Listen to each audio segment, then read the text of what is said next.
Good morning students, कैसे हो आप सब। मैं सतविंदर खटकर। जैसा कि आप सभी लोग जानते हैं, हमने अपना टॉपिक स्टार्ट किया था फिलिंग ऑफ ऑर्बिटल्स, और फिलिंग ऑफ ऑर्बिटल्स में हमने 3 प्रिंसिपल पढ़ लिए थे। कौन कौन से? Hund's rule of maximum multiplicity, Aufbau principle और पॉलिज एक्सक्लूजन प्रिंसिपल। और उसके बाद एनर्जी ऑर्डर देखा था हमने अबाउट प्रिंसिपल के अकॉर्डिंग, जो ऑर्बिटल का एनर्जी ऑर्डर देखा था। अब बच्चों ये सब हमने पढ़ लिया है। अब हम देखें इलेक्ट्रॉनिक कॉन्फ़िगरेशन कि इलेक्ट्रॉनिक कॉन्फ़िगरेशन हम कैसे ड्रॉ करेंगे। टॉपिक डालिए बच्चों इलेक्ट्रॉनिक कॉन्फ़िगरेशन। क्या? Electronic configuration. इलेक्ट्रॉनिक कॉन्फ़िगरेशन बच्चों, इलेक्ट्रॉनिक कॉन्फ़िगरेशन। मान लो बच्चों हमें कार्बन का एटॉमिक नंबर क्या होता है 6 और मास नंबर 12। वो कार्बन के लिए हमें इलेक्ट्रॉनिक कॉन्फ़िगरेशन क्या करनी है? ड्रॉ करनी है। तो कार्बन के लिए 1s2 2s2 2p कितना बच्चों? 1s2 2s2 2 और 2 4 और इलेक्ट्रॉन कितने बचे? 2 तो 2p2। तो ये किसके लिए हो गई बच्चों? ये इलेक्ट्रॉनिक कॉन्फ़िगरेशन हो गई है हमारी कार्बन के लिए। s के अंदर हमने 2 इलेक्ट्रॉन फिल किए क्योंकि maximum accommodation of electron is s orbital is 2, और p के अंदर मैक्सिमम कितने इलेक्ट्रॉन आ सकते हैं बच्चों? 6, d के अंदर 10 और f के अंदर 14। तो बच्चों जो यहाँ पे लिख देता हूं मैं, यहाँ पे लिख देता हूं ऑर्बिटल और यहाँ पे मैक्सिमम इलेक्ट्रॉन अकोमोडेड s। अगर मैं s ऑर्बिटल की बात करूं तो मैक्सिमम 2 इलेक्ट्रॉन आ सकते हैं। अगर मैं p ऑर्बिटल की बात करूं तो 6 इलेक्ट्रॉन फिल हो सकते हैं। अगर d ऑर्बिटल की बात करूं तो मैक्सिमम 10 इलेक्ट्रॉन इसके अंदर फिल कर सकते हैं। अगर हम f ऑर्बिटल की बात करें तो मैक्सिमम 14 इलेक्ट्रॉन हम इसके अंदर फिल कर सकते हैं। तो बच्चों सबसे पहले 1s2 2s2 2p, यहाँ पे 6 इलेक्ट्रॉन आ सकते हैं, लेकिन हमारे पास बचे कितने? 2 इलेक्ट्रॉन। तो यहाँ पे हम इसमें 2 इलेक्ट्रॉन फिल कर देते हैं। इसी तरीके से बच्चों अगर हमें नाइट्रोजन की इलेक्ट्रॉनिक कॉन्फ़िगरेशन लिखनी हो तो क्या होगा बच्चों? 1s2 2s2 2p 2 और 2 4 इलेक्ट्रॉन कितने बचे? 7 - 4 3। तो p में कितने इलेक्ट्रॉन हो जाएंगे बच्चों? 3 इलेक्ट्रॉन हो जाएंगे। उसी तरीके से अगर हम देखें सोडियम के लिए, किसके लिए? सोडियम के लिए एटॉमिक नंबर 11। एटॉमिक नंबर 11 के लिए तो 1s2 2s2 2p 6 कितना होगा बच्चों? 2 2 4 6 10 और बचा कितना? 1 इलेक्ट्रॉन, तो 3s1। ये हो गई हमारी सोडियम की इलेक्ट्रॉनिक कॉन्फ़िगरेशन। तो बच्चों ये 1s2 2s2 2p6 3s1 ये एनर्जी का क्या है? Increasing order. जैसे जैसे हम आगे की तरफ बढ़ रहे हैं, जैसे जैसे हम लेफ्ट टू राइट जा रहे हैं, तो हमारी एनर्जी क्या हो रही है? Energy of orbital, energy of orbital क्या कर रही है बच्चों? इंक्रीज कर रही है, जिसको हम देख चुके हैं कल जो हमने डायग्राम में देखा था एनर्जी ऑर्बिटल का increasing order of their energy. कल हमने उसको ड्रा किया था, जो कि जैसे हम जानते हैं school school public school public school Delhi public school Delhi public school फाड़ू दिल्ली पब्लिक स्कूल फाड़ू दिल्ली पब्लिक स्कूल के नाम से जो मैंने ड्रा करवाया था, उसके अंदर मैंने यही बताया था। तो वहीं से हम इनको रिलेट कर रहे हैं, वहीं से हमने क्या किया है? इलेक्ट्रॉनिक कॉन्फ़िगरेशन को फिल करना स्टार्ट किया है बच्चों। अब बच्चों अब तुम कोई भी एग्जाम्पल ले सकते हो। मान लो अगर हमें क्या करना है? इलेक्ट्रॉनिक कॉन्फ़िगरेशन लिखनी है किसकी? मैग्नीशियम 2+, इसकी मैग्नीशियम 2+ आयन। इसको छोड़ दीजिए, इसको बाद में डिस्कस करेंगे। तो सबसे पहले लेते हैं क्रोमियम। क्रोमियम तो क्रोमियम का एटॉमिक नंबर बच्चों 24। अगर मैं यहाँ पे लिखूं 1s2 2s2 2p6 3s2 3p6 4s2 3d कितना होगा बच्चों? देखो 2 2 4 6 10 12 18 20 तो कितने बचे बच्चों? 4 इलेक्ट्रॉन। तुम कहोगे सर ये इलेक्ट्रॉनिक कॉन्फ़िगरेशन लिख दिया हमने किसके लिए? क्रोमियम के लिए। तो बच्चों यहाँ पे जो इलेक्ट्रॉनिक कॉन्फ़िगरेशन है क्रोमियम के लिए, ये इलेक्ट्रॉनिक कॉन्फ़िगरेशन सही नहीं है। ऐसा क्यों है बच्चों? क्योंकि यहाँ पे क्या होता है, जो एक इलेक्ट्रॉन s के अंदर है वो किसके अंदर ट्रांसफर हो जाता है बच्चों? एक साइड होकर किसमें चला जाता है? d ऑर्बिटल के अंदर चला जाता है। जो एक्चुअल इलेक्ट्रॉनिक कॉन्फ़िगरेशन होती है किसकी? क्रोमियम की, वो होती है 1s2 2s2 2p6 3s2 3p6 4s1 and 3d5। तो ये एक्चुअल कॉन्फ़िगरेशन होती है बच्चों किसके लिए? क्रोमियम के लिए, जिसका एटॉमिक नंबर 24 है। ऐसा क्यों हुआ बच्चों? ये जानेंगे हम कि यहाँ पे देखो बच्चों S और D दोनों सब सेल क्या हो गए, एक्स के अंदर मैक्सिमम 2 इलेक्ट्रॉन आते हैं और यहाँ पे इलेक्ट्रॉन क्या है 1 है, डी के अंदर मैक्सिमम 10 इलेक्ट्रॉन आते हैं और यहाँ पे इलेक्ट्रॉन 5 है। तो दोनों एस और डी ऑर्बिटल क्या है, s and d orbital are half filled, क्या है हाफ फील्ड। तो बच्चों जो हमारे half filled and fully filled electronic configuration होती है, electronic configuration are more stable.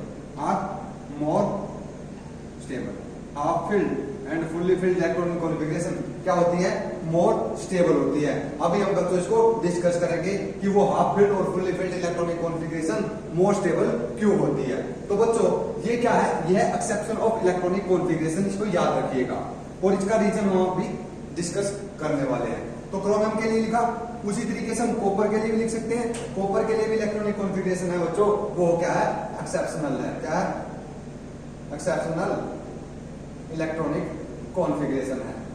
क्या है, इलेक्ट्रॉनिक कॉन्फ़िगरेशन एक्सेप्शनल किस किस के लिए बच्चों, क्रोमियम के लिए और कॉपर के लिए। इसका एटॉमिक नंबर 29 है। तो चलिए 29 के लिए लिखते हैं, 1s2 2s2 2p6 3s2 3p6 4s2 and 3d9।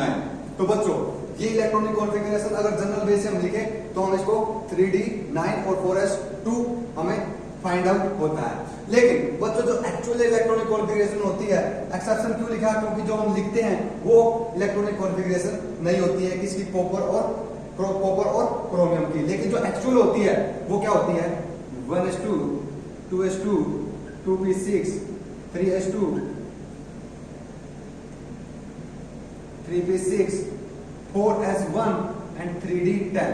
जो यहाँ से 1 इलेक्ट्रॉन है 4s से, वो किसमें चला जाता है, d ऑर्बिटल के अंदर, 3d ऑर्बिटल के अंदर चला जाता है। अब बच्चों देखो s के अंदर क्या मैक्सिमम 2 इलेक्ट्रॉन फिल कर सकते हैं और यहाँ पे कितना इलेक्ट्रॉन है, 1 है। तो ये हाफ फील्ड हो गया, ये क्या हो गया, हाफ फील्ड। और यहाँ पे d के अंदर मैक्सिमम कितने इलेक्ट्रॉन आ सकते हैं बच्चों, 10। तो ये क्या हो गया बच्चों, फुल्ली फील्ड। ये क्या हो गया, फुल्ली फील्ड। अब मैंने बच्चों एक बात आपको नोट करके लिखवाई थी कि जो हाफ फील्ड और फुल्ली फील्ड इलेक्ट्रॉनिक कॉन्फ़िगरेशन होती है वो मोर स्टेबल होती है देन पार्शियली फील्ड। तो यहाँ पे क्या है, यहाँ पे क्या है बच्चों, जो डी ऑर्बिटल है वो क्या है, पार्शियली फील्ड। क्या है, पार्शियली फील्ड। अभी हम डिस्कस करेंगे बच्चों कि जो हमारे फुल्ली फील्ड और हाफ फील्ड इलेक्ट्रॉनिक कॉन्फ़िगरेशन होती है वो स्टेबल क्यों होती है, अभी उसी के बारे में डिस्कस करेंगे। तो बच्चों याद रखिएगा, जो क्रोमियम और कॉपर होता है उसकी इलेक्ट्रॉनिक कॉन्फ़िगरेशन एक्सेप्शनल होती है, जो हम लिखते हैं वो नहीं होती। क्यों, क्योंकि वहां से 4s के अंदर से एक इलेक्ट्रॉन एक्साइट होकर किसके अंदर चला जाता है, 3d के अंदर चला जाता है। और क्रोमियम के केस में 4s1 और 3d5 बन जाता है। d के अंदर 5 इलेक्ट्रॉन आ जाते हैं और s के अंदर 1 इलेक्ट्रॉन, और दोनों ही क्या हो जाते हैं, हाफ फील्ड हो जाते हैं। और half field electronic configuration more stable होती है। उसी तरीके से अगर मैं कॉपर की बात करूं तो कॉपर में क्या होता है, 4s इलेक्ट्रॉन किसमें इससे 4s इलेक्ट्रॉन कहां पे ट्रांसफर हो जाता है, 3d ऑर्बिटल के अंदर चला जाता है। और हमारी जो इलेक्ट्रॉनिक कॉन्फ़िगरेशन बन के आती है उसमें क्या होता है, 4s हाफ फील्ड हो जाता है और 3d फुल्ली फील्ड हो जाता है। और हमारी जो इलेक्ट्रॉनिक कॉन्फ़िगरेशन है वो क्या हो जाती है, मोर स्टेबल हो जाती है। तो ध्यान रखिएगा, कॉपर और क्रोमियम, इसकी जो इन दोनों की जो इलेक्ट्रॉनिक कॉन्फ़िगरेशन है वो बहुत सारे एग्जाम के अंदर पूछ ली जाती है, क्योंकि इसका नाम दिया जाता है एक्सेप्शनल इलेक्ट्रॉनिक कॉन्फ़िगरेशन का। ये एक्सेप्शनल क्यों हुई, यहाँ पे 4s के अंदर से एक इलेक्ट्रॉन d5 के 3d के अंदर क्यों ट्रांसफर हुआ, इसी के बारे में अभी जानते हैं कि इसका क्या रीजन है। तो चलिए बच्चों हमारा टॉपिक है अब कि बाय स्टेबिलिटी ऑफ, टॉपिक डालिए stability of half filled and fully filled electronic configuration. क्या है बच्चों, stability of half filled and fully field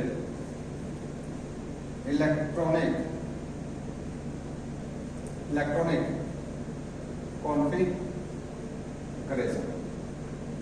तो बच्चों जो हमारी हाफ फील्ड और फुल्ली फील्ड इलेक्ट्रॉनिक कॉन्फ़िगरेशन होती है उसकी स्टेबिलिटी के 2 रीजन होते हैं। फर्स्ट है बच्चों वो है हमारा सिमेट्री, फर्स्ट है सिमेट्री और सेकंड है हमारा एक्सचेंज एनर्जी। बच्चों नेचर के अंदर कोई भी चीज, नेचर के अंदर कोई भी चीज क्या होना चाहती है, सिमेट्री अडॉप्ट करना चाहती है। कि नेचर क्या करती है, सिमेट्री अडॉप्ट करना चाहती है। नेचर के अंदर अगर कोई भी चीज एग्जिस्ट कर रही है तो वो क्या करना चाहती है, मोर सिमेट्रिकल होना चाहती है, क्योंकि मोर सिमेट्रिकल क्या होती है, कोई भी स्पीशीज हाईली स्टेबल होती है। अब बच्चों अगर यहाँ पे हम बात करें हाफ फील्ड और फुली फील्ड इलेक्ट्रॉनिक कॉन्फ़िगरेशन की, हम यहाँ पे पी ऑर्बिटल ले लेते हैं। बच्चों पी ऑर्बिटल यहाँ पे हम ले लेते हैं, P3, P के अंदर मैक्सिमम 6 इलेक्ट्रॉन आते हैं, तो यहाँ पे हाफ फील्ड के लिए लिख देते हैं हाफ फील्ड, और दूसरी तरफ फुल्ली फील्ड। तो यहाँ पे 3 इलेक्ट्रॉन बच्चों 1 2 3, और यहाँ पे फुल्ली फील्ड के लिए लिखे हैं तो P6 1 2 3 4 5 6। अब बच्चों सिमेट्री देखो बच्चों, सभी क्या है 3 इलेक्ट्रॉन इसके अंदर फील्ड है हाफ, क्योंकि मैक्सिमम 6 इलेक्ट्रॉन होते हैं और 3 इलेक्ट्रॉन यहाँ पे फील्ड है, तो ये हाफ फील्ड है। और हाफ फील्ड है तो सभी की स्पिन क्या है बच्चों, सभी की स्पिन क्या है प्लस हाफ। और जो न्यूक्लियस का चार्ज होगा बच्चों, न्यूक्लियस का जो अट्रैक्शन होगा सभी इलेक्ट्रॉन के ऊपर क्या होगा, सिमेट्रिकल चार्ज डिस्ट्रीब्यूशन होगा न्यूक्लियस का, किसके ऊपर, इलेक्ट्रॉन के ऊपर। और जिसके कारण क्या होगी, मोर सिमेट्रिकल हमारा क्या होगा, एनवायरनमेंट होगा, और जिसके कारण क्या आएगी, स्टेबिलिटी आएगी बच्चों। उसी तरीके से बच्चों यहाँ पे भी क्या है, प्लस हाफ 3 इलेक्ट्रॉन, और 3 इलेक्ट्रॉन क्या है माइनस हाफ में। तो यहाँ पे भी न्यूक्लियस का क्या होगा, चार्ज का डिस्ट्रीब्यूशन होगा इलेक्ट्रॉन के ऊपर, वो क्या होगा, सिमेट्रिकल होगा। और सिमेट्रिकल होने के कारण जो फुल्ली फील्ड और हाफ फील्ड इलेक्ट्रॉनिक कॉन्फ़िगरेशन है वो मोर स्टेबल हो जाती है। अगर मैं हाफ फील्ड की बात करूं पी में, तो P3 हाफ फील्ड होता है, P6 क्या होगा, मैक्सिमम 6 इलेक्ट्रॉन आ सकते हैं, तो वो क्या होगा, फुल्ली फील्ड। अगर मैं डी सबशेल या डी ऑर्बिटल की बात करूं तो डी क्या होगा, डी का अगर मैं हाफ फील्ड बात करूं तो डी में कितने ऑर्बिटल होते हैं बच्चों, 5 ऑर्बिटल होते हैं, 1 2 3 4 एंड 1 2 3 4 5। ये हो गया हमारा डी ऑर्बिटल बच्चों। अगर मैं हाफ फील्ड की बात करूं तो D5 1 2 3 4 5। अगर मैं फुल्ली फील्ड की बात करता हूं डी की तो 1 2 3 4 5। तो यहाँ पे डी ऑर्बिटल 1 2 3 4 5, पहले हाफ फील्ड होगा, उसके बाद पेयरिंग होगी 6 7 8 9 10। तो यहाँ पे भी बच्चों देखो हाफ फील्ड और फुल्ली फील्ड के अंदर क्या है, सिमेट्री प्रेजेंट है। अगर मैं एफ ऑर्बिटल की बात करूं तो एफ ऑर्बिटल के अंदर मैक्सिमम कितने इलेक्ट्रॉन आ सकते हैं बच्चों, 14, क्योंकि इसमें ऑर्बिटल कितने होते हैं 7, 1 2 3 4 5 6 एंड 7। अगर हाफ फील्ड की बात करूं 1 2 3 4 5 6 7, यानी एफ 7। अगर मैं फुल्ली फील्ड की बात करूं तो 1 2 3 4 5 6 1 2 3 4 5 6 7।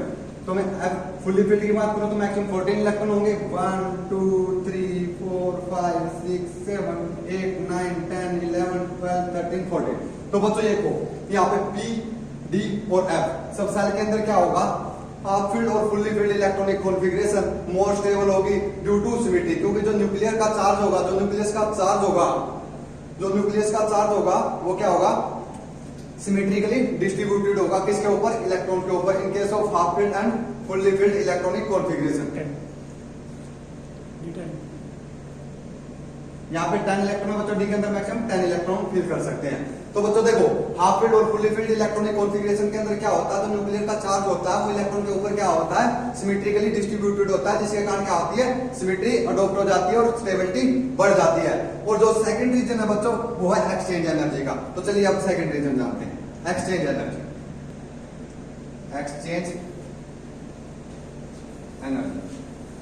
अब बच्चों एक्सचेंज एनर्जी बच्चों देखो, अगर मैं P3 की बात करूं, P3 के अंदर जो ये वाला इलेक्ट्रॉन देखो, ये दोनों एक दूसरे में क्या कर सकते हैं, एक्सचेंज कर सकते हैं। ये वाला इलेक्ट्रॉन यहाँ पे आ सकता है और ये वाला इलेक्ट्रॉन यहाँ जा सकता है। उसी तरीके से ये वाला इलेक्ट्रॉन यहाँ पर, ये अपनी पोजीशन यहाँ पे बदल सकता है और ये पोजीशन अपनी यहाँ पे बदल सकता है।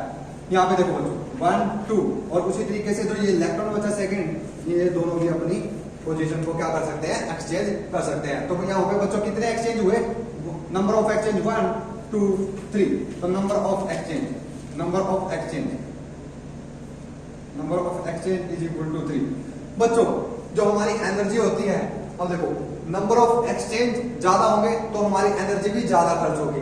बच्चों सिस्टम के पास क्या होती है, अपनी पोटेंशियल एनर्जी होती है, सिस्टम की अपनी इंटरनल एनर्जी होती है, जो उसकी पोजीशन होती है उसके कारण क्या होती है, उसकी पोटेंशियल एनर्जी होती है। अब बच्चों अगर हमें कोई भी काम करना हो अगर हमें कोई भी वर्क करना पड़ता है तो उसके लिए हमें एनर्जी खर्च करनी पड़ती है। उसी तरीके से अगर इलेक्ट्रॉन अपनी पोजीशन एक्सचेंज करेंगे तो वो अपनी एनर्जी क्या करेंगे, खर्च करेंगे। अगर एनर्जी खर्च होगी तो क्या होगा, एनर्जी घटेगी। अगर सिस्टम की इंटरनल एनर्जी यानी पोटेंशियल एनर्जी घटेगी तो स्टेबिलिटी बढ़ेगी। अगर पोटेंशियल एनर्जी डिक्रीज होती है तो स्टेबिलिटी क्या होती है बच्चों, stability is inversely proportional to potential energy. अगर पोटेंशियल एनर्जी बढ़ती है तो स्टेबिलिटी घटती है, अगर पोटेंशियल एनर्जी घटती है तो स्टेबिलिटी बढ़ती है। तो ये हमारा रिलेशन है बच्चों। उसी तरीके से बच्चों अगर हमारे पास नंबर ऑफ एक्सचेंज बढ़ेंगे, अगर नंबर ऑफ एक्सचेंज ज्यादा होंगे तो एनर्जी ज्यादा खर्च होगी और सिस्टम की इंटरनल एनर्जी क्या होगी, घटेगी। अगर सिस्टम की इंटरनल एनर्जी घटेगी तो स्टेबिलिटी बढ़ेगी, यानी पोटेंशियल एनर्जी डिक्रीज होगी तो स्टेबिलिटी इंक्रीज होगी बच्चों। Number of exchange increases then stability increases, यानी number of exchange is directly proportional to stability. क्या, number of exchange is directly proportional to stability. बच्चों देखो यहाँ पे 3 इलेक्ट्रॉन के लिए नंबर ऑफ एक्सचेंज कितने थे बच्चों, 3, और यहाँ पे इलेक्ट्रॉन कितने, 6। तो यहाँ पे नंबर ऑफ एक्सचेंज कितने हो जाएंगे बच्चों फुली फिल्ड में, नंबर ऑफ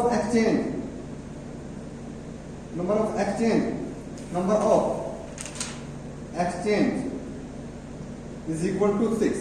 अब बच्चों देखो फुल्ली फील्ड और हाफ फील्ड में कंपेयर करें तो fully filled electronic configuration more stable होती है in comparison of half filled, क्योंकि यहाँ पे नंबर ऑफ एक्सचेंज बढ़ जाते हैं। अब देखो बच्चों अगर मैं D5 की बात करूं तो D5 के अंदर देखो फर्स्ट इलेक्ट्रॉन सेकंड वाले के साथ क्या कर सकता है, एक्सचेंज कर सकता है, थर्ड वाले के साथ,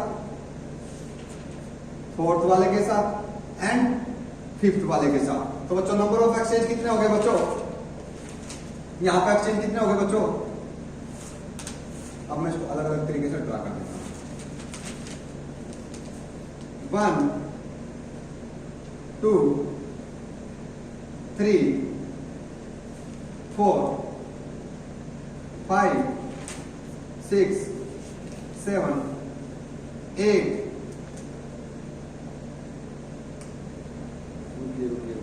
बच्चों फर्स्ट वाला सेकंड के साथ, फर्स्ट वाला थर्ड के साथ, फर्स्ट वाला फोर्थ के साथ, फर्स्ट वाला फिफ्थ के साथ। तो नंबर ऑफ एक्सचेंज 1 2 3 4, तो ये 4 हो गए। अब सेकंड को लेते हैं, सेकंड इलेक्ट्रॉन में लेते हैं 1 2 3। तो नंबर ऑफ एक्सचेंज कितने हो गए बच्चों, 5 6 7। अब हमने कौन सा लिया था, सेकंड वाला। अब थर्ड वाला इलेक्ट्रॉन लेते हैं 1 2। तो नंबर ऑफ एक्सचेंज कितने हो गए बच्चों, 8 9। अब लेते हैं फोर्थ। अब कौन सा लेते हैं, फोर्थ वन। तो ये बच्चों यहाँ पे 1 एक्सचेंज। तो टोटल एक्सचेंज कितने हो गए बच्चों हमारे पास, 10। तो अगर हमारे पास D5 इलेक्ट्रॉनिक कॉन्फ़िगरेशन है, अगर मैं D सबसेट की बात करूं तो नंबर ऑफ एक्सचेंज कितने हो जाएंगे बच्चों हमारे पास, 10। नंबर ऑफ एक्सचेंज कितने हो जाएंगे, 10। अब 5 इलेक्ट्रॉन 10 एक्सचेंज लेते हैं तो 10 इलेक्ट्रॉन कितने एक्सचेंज लेंगे बच्चों, यहाँ पे हो जाएंगे 20 एक्सचेंज। तो जब देखो बच्चों जैसे जैसे हमारे पास क्या है, हाफ फील्ड के अंदर क्या होता है, हमारे पास एक्सचेंज एनर्जी क्या होती है, एक्सचेंज एनर्जी क्या होती है, जो हमारी पोटेंशियल एनर्जी है वो घटती है, क्योंकि एवरी एक्सचेंज के अंदर हमें एनर्जी खर्च करनी पड़ती है, यानी सिस्टम को अपनी एनर्जी खर्च करनी पड़ती है। अगर सिस्टम की एनर्जी क्या होगी, खर्च होगी, तो क्या होगी, क्योंकि पोटेंशियल एनर्जी यानी internal energy of system decrease, तो हमारी स्टेबिलिटी क्या होगी, पोटेंशियल एनर्जी डिक्रीज होगी तो स्टेबिलिटी इंक्रीज होगी। तो हम कह सकते हैं कि जो number of exchange is directly proportional to stability, और जैसे जैसे हमारे नंबर ऑफ एक्सचेंज बढ़ते चले जाते हैं वैसे वैसे स्टेबिलिटी भी बढ़ती चली जाती है। तो बच्चों इस प्रकार से, उसी प्रकार से हमारा F7 के अंदर भी और F14 के अंदर भी सिमिलर तरीके से हम निकाल सकते हैं। तो बच्चों यहाँ से क्या जाना, due to symmetry and due to exchange energy, जो हमारी half filled and fully filled electronic configuration होती है वो मोर स्टेबल होती है in comparison of partially filled, और हाफ फील्ड और फुल्ली फील्ड में फुल्ली फील्ड इलेक्ट्रॉनिक कॉन्फ़िगरेशन ज्यादा स्टेबल होती है in comparison of half filled due to higher exchange energy. तो बच्चों ये था कि stability of half filled and fully filled electronic configuration की ज्यादा क्यों होती है, उसके बारे में हमने जान लिया। तो बच्चों अब आप लिख सकते हो किसी भी एलिमेंट के लिए इलेक्ट्रॉनिक कॉन्फ़िगरेशन। तो चलिए कुछ एग्जांपल डिस्कस कर लेते हैं इलेक्ट्रॉनिक कॉन्फ़िगरेशन के। बच्चों इलेक्ट्रॉनिक कॉन्फ़िगरेशन लिखने के लिए कि 1s2 2s2 2p6 3s2 3p6 4s2 3d10 ये कहां से आया बच्चों, मैंने कल आपको एक इजी वे में इसको याद करवाया था। क्या, school school public school public school, Delhi public school Delhi public school, फाड़ू दिल्ली पब्लिक स्कूल फाड़ू दिल्ली पब्लिक स्कूल।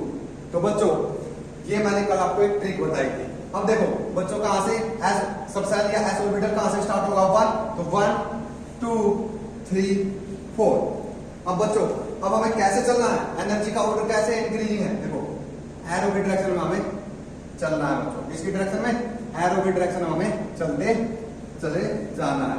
हम एरो की डायरेक्शन में चलेंगे, जैसे जैसे हम एरो की डायरेक्शन में बढ़ते चले जा रहे हैं वैसे वैसे एनर्जी ऑफ ऑर्बिटल भी बढ़ती चली जा रही है। अब देखो बच्चों हमें एस की नीचे पहले मिल गई है, एस ऑर्बिटल कहां से स्टार्ट होता है हमारा 1 से। अब सभी को कंप्लीट कर देते हैं, जो एस है उनको सभी को कंप्लीट 1 2 3 4 5 6 7 और ये हो गया बच्चों 8। ठीक है, उसके बाद बच्चों जो पी ऑर्बिटल है वो हमारा 2p से स्टार्ट होता है, 2p next 3p 4p 5p 6p and 7p। जो हमारा डी ऑर्बिटल है बच्चों वो 3d से स्टार्ट होता है, 3d 4d 5d and 6d। उसी तरीके जो एफ ऑर्बिटल है वो 4f से स्टार्ट होता है, 4f एंड 5f।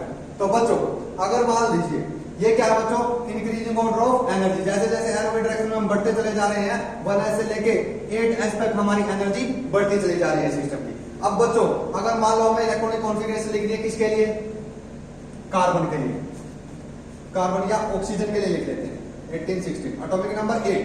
तो 8 इलेक्ट्रॉन हमें फिल करने हैं बच्चों। एटॉमिक नंबर क्या बताता है बच्चों, हमें number of electron is equal to number of proton. तो नंबर ऑफ इलेक्ट्रॉन ऑक्सीजन के अंदर कितने बच्चों 8, हमें 8 इलेक्ट्रॉन फिल करने हैं। अब बच्चों हमें पता है कि एस के अंदर मैक्सिमम कितने इलेक्ट्रॉन फिल कर सकते हैं, एस के अंदर हम मैक्सिमम 2 इलेक्ट्रॉन को फिल कर सकते हैं, पी ऑर्बिटल के अंदर 6 इलेक्ट्रॉन को, और डी के अंदर मैक्सिमम 10 इलेक्ट्रॉन को, और एफ के अंदर मैक्सिमम 14 इलेक्ट्रॉन को हम फिल कर सकते हैं। अब बच्चों हमें क्या करना है, जो फिलिंग ऑफ ऑर्बिटल होती है वो lower energy to higher energy होती है। अब जैसे जैसे हम एरो की डायरेक्शन में बढ़ रहे हैं वैसे वैसे एनर्जी बढ़ रही है। तो लोएस्ट एनर्जी किसकी है बच्चों 1s की, और हाईएस्ट एनर्जी किसकी है 8s की। तो बच्चों हमें इलेक्ट्रॉन कितने फिल करने हैं 8। तो 8 इलेक्ट्रॉन फिल करेंगे तो कहां से स्टार्ट करेंगे, जहां पे ऑर्बिटल की एनर्जी लोअर है। तो एस के अंदर मैक्सिमम कितने इलेक्ट्रॉन आते हैं 2, तो यहाँ पे हमने 2 फिल कर दिया बच्चों। बच्चे कितने 6, उसके बाद चलते हैं 2s के ऊपर। 2s में एस में कितने इलेक्ट्रॉन आते हैं मैक्सिमम 2, तो कितने फिल हो गए बच्चों 2 2 4 8 माइनस 4 कितने बचे बच्चों हमारे पास 4 इलेक्ट्रॉन। कितने बचे 4 इलेक्ट्रॉन। अब पी के अंदर मैक्सिमम 6 इलेक्ट्रॉन आ सकते हैं, कितने आ सकते हैं 6 इलेक्ट्रॉन, लेकिन हमारे पास रिमेनिंग कितने इलेक्ट्रॉन है 4। तो हम यहाँ पे क्या कर देंगे 2p4। तो इलेक्ट्रॉनिक कॉन्फ़िगरेशन ऑक्सीजन के लिए क्या मिल गए बच्चों हमें 1s2 2s2 2p4। इसी तरीके से बच्चों तुम किसी भी एलिमेंट के लिए इलेक्ट्रॉनिक कॉन्फ़िगरेशन लिख सकते हो। अगर मैं यहाँ पे बोलूं मैग्नीशियम के लिए लिखो तो एटॉमिक नंबर 12, तो हमें कितने इलेक्ट्रॉन फिल करने हैं 12। तो 2 1s2 2s2 2 कितना होगा बच्चों 2 2 4, यानी 12 माइनस 4 8 इलेक्ट्रॉन। अब देखो 8 इलेक्ट्रॉन बचे हुए बच्चों, पी के अंदर मैक्सिमम कितने इलेक्ट्रॉन आ सकते हैं 6। तो यहाँ पे हम कर देते हैं 6 फिल। तो कितना होगा बच्चों 2 2 4 6 10। तो रिमेनिंग इलेक्ट्रॉन कितने बचे बच्चों 2, कितने बचे 2 8 माइनस 6, क्योंकि 6 हमने पी सबसेल के अंदर फिल कर दिया। तो बचे कितने 2। तो आगे क्या हो जाएगा एस के अंदर मैक्सिमम कितने इलेक्ट्रॉन आते हैं, तो 2 इलेक्ट्रॉन, और 2 इलेक्ट्रॉन आते हैं तो हमारे पास बचे भी कितने इलेक्ट्रॉन है 2, तो 3s2। तो इस तरीके से बच्चों मैग्नीशियम की इलेक्ट्रॉनिक कॉन्फ़िगरेशन हो गई 1s2 2s2 2p6 3s2 3s2। ये हो गया बच्चों हमारी मैग्नीशियम की इलेक्ट्रॉनिक कॉन्फ़िगरेशन। अब बच्चों तुम किसी भी एलिमेंट के लिए या आयंस के लिए इलेक्ट्रॉनिक कॉन्फ़िगरेशन इजीली लिख सकते हो, अगर तुम्हें ये जो हमारा फ्लो चार्ट है ये याद है, एनर्जी ऑफ ऑर्बिटल का तुम्हें पता है, तो तुम क्या कर सकते हो किसी भी एलिमेंट के लिए इलेक्ट्रॉनिक कॉन्फ़िगरेशन फाइंड आउट कर सकते हो। बच्चों जो 2 इलेक्ट्रॉनिक कॉन्फ़िगरेशन मैंने तुम्हें बताई है इसी लेक्चर के अंदर, कि जो क्रोमियम है और हमारा कॉपर है, क्रोमियम है और कॉपर है, वो क्या शो करते हैं एक्सेप्शनल इलेक्ट्रॉनिक कॉन्फ़िगरेशन शो करते हैं। क्या शो करते हैं इस एक्सेप्शनल इलेक्ट्रॉनिक कॉन्फ़िगरेशन, उसको नोट डाउन करके लिख लीजिएगा कि जो क्रोमियम की इलेक्ट्रॉनिक कॉन्फ़िगरेशन होती है, क्रोमियम का एटॉमिक नंबर 24 होता है, वो होती है 1s2 2s2। अगर मैं यहां से देखूं तो हमें कितने इलेक्ट्रॉन फिल करने हैं बच्चों 24 इलेक्ट्रॉन फिल करने हैं। तो 1s2 2s2 2p6 3s2 बच्चों कितने हो गए हमारे पास 12 इलेक्ट्रॉन। पी के अंदर मैक्सिमम है 18 2 20 और यहाँ पे कितना बचा 20 प्लस 4 24। तो बच्चों यहाँ से इलेक्ट्रॉनिक कॉन्फ़िगरेशन क्या है 1s2 2s2 2p6 3s2 3p6 4s2 3d4। लेकिन बच्चों अभी हमने पढ़ा है कि जो हाफ फील्ड और फुल्ली फील्ड इलेक्ट्रॉनिक कॉन्फ़िगरेशन होती है उसकी स्टेबिलिटी ज्यादा होती है in comparison of partially field electronic configuration. तो यहाँ से जो 4s का एक इलेक्ट्रॉन है वो क्या कर जाता है, ट्रांजिशन करके कहाँ चला जाता है, 3d ऑर्बिटल के अंदर चला जाता है और हमारे सिस्टम की जो एनर्जी होती है वो क्या हो जाती है, डिक्रीज हो जाती है और स्टेबिलिटी बढ़ जाती है। क्योंकि देखो डी के अंदर 5 इलेक्ट्रॉन हाफ फील्ड और एच के अंदर 1 इलेक्ट्रॉन हाफ फील्ड, और हाफ फील्ड और fully filled electronic configuration more stable होती है। उसी तरीके से कॉपर की 29 एटॉमिक नंबर, क्या 29, तो 1s2 2s2, तो देखो 29 है तो यहाँ तक बच्चों 4s2 तक हमारे 20 इलेक्ट्रॉन हो गए फिर, और डी के अंदर मैक्सिमम 10 इलेक्ट्रॉन आते हैं तो 9, तो क्या हो गया 3d9, तो 29। लेकिन यहाँ पे जो 4s का इलेक्ट्रॉन है स्टेबिलिटी गेन करने के लिए वो क्या करता है, 4s से ट्रांजिशन करके कहाँ चला जाता है, कहाँ शिफ्ट हो जाता है 3d के अंदर, और हमें क्या मिल जाता है 1s2 2s2 2p6 3s2 3p6 4s1 and 3d10। तो बच्चों ये हो जाती है हमारी ग्राउंड स्टेट इलेक्ट्रॉनिक कॉन्फ़िगरेशन। क्या बच्चों, ground state electronic configuration of copper. तो बच्चों कॉपर और क्रोमियम को जरूर याद रखिएगा। तो बच्चों ये था हमारा टॉपिक इलेक्ट्रॉनिक कॉन्फ़िगरेशन, तो जो हमने अच्छे से पढ़ लिया है।